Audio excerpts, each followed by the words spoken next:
Ayan, unboxing my XP Pen Magic Notepad 11. Ayan, very excited ang person.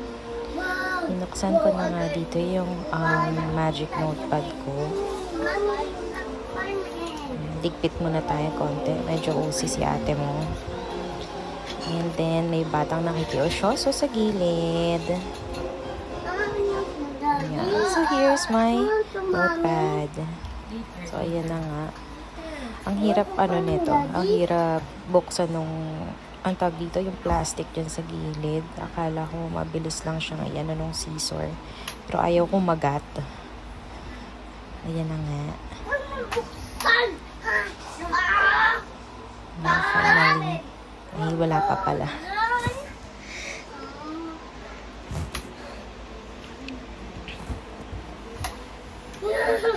After end time, yan, nabuksan ko na siya. Mabigat siya. Yung box, siguro kasi ang daming laman. Just akala ko pa nga yung box, yung parang normal na box ng mga keyboard, pero ano pala siya, kailangan itaktak.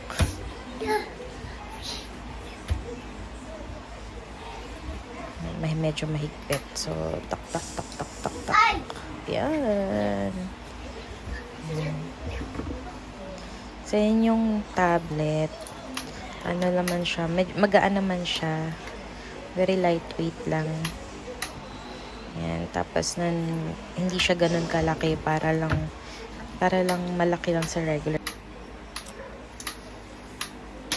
Yan. So, ito na yung tablet cover. Yan.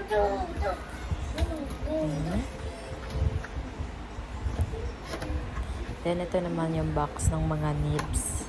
Ayan. Tsaka nung pen.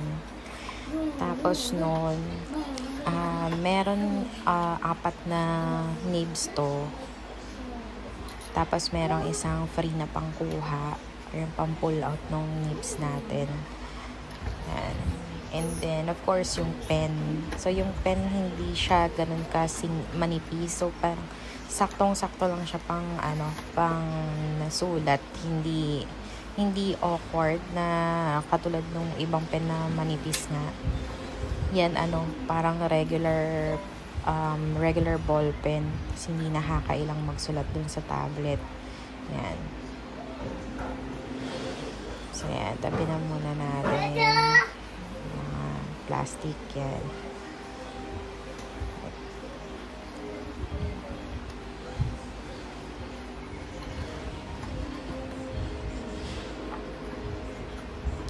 Tapos, I have here yung isang box. Hirap tanggalin. Kailangan ko pantanggalin yung mahabang box dyan para mapugot ko tong isang box na to. So, yan. Yung box naman na yan, nakalagay dyan yung yung charger nung tablet. So, Type-C siya. Ayan. So, yan yung head. And then, nasa kabilang side naman yung cord na color black din. Yan. Yan siya. And then, hindi ko naman siya na ginamit kasi marami ako nakalabas na na charger dito sa desk ko.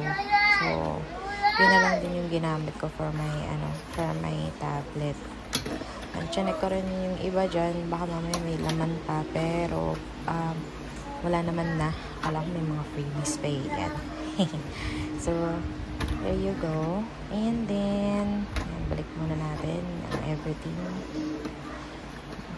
So, after nyan, tinanggal ko na nga dito sa plastic yung cover. Nas napunit pa. Napaka yan.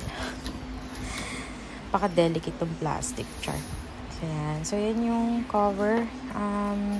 Cloth-like yung labas niya. Hindi siya yung glossy type of cover. So, cloth-like siya. Ayan. Tapos, magnetic yan. Dito masyadong yung magnet niya. Hindi talaga naalis agad-agad yung yung tablet. Yan, hindi siya nagsislide or whatnot. Medyo natagal na ako sa pag-open up ng ay pag-aalis ng plastic dito sa may tablet, no? Kasi hindi ko ma-figure out at first kung paano ba siya buksan. Ayan. Tapos akala ko mabilis lang hugutin, pero kailangan palang tanggalin lahat-lahat nung mga nakadikit.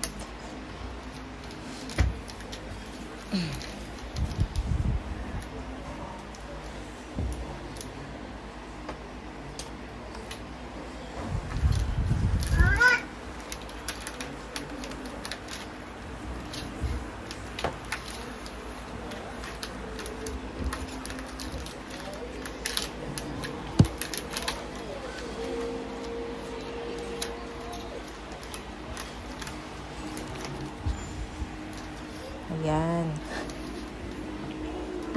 Ayan, so na-magnet siya agad, right? Ayan, so tatabi lang natin yung plastic niyan.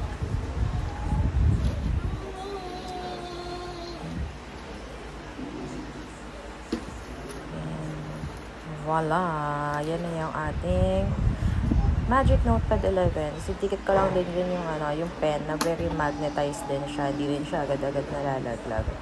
So, yan. So, check lang ako at first. Hindi ko pa talaga siya open. So, baka sa next video ko, I'll show you guys pagka inopen na yung XP Pen tablet. Yan.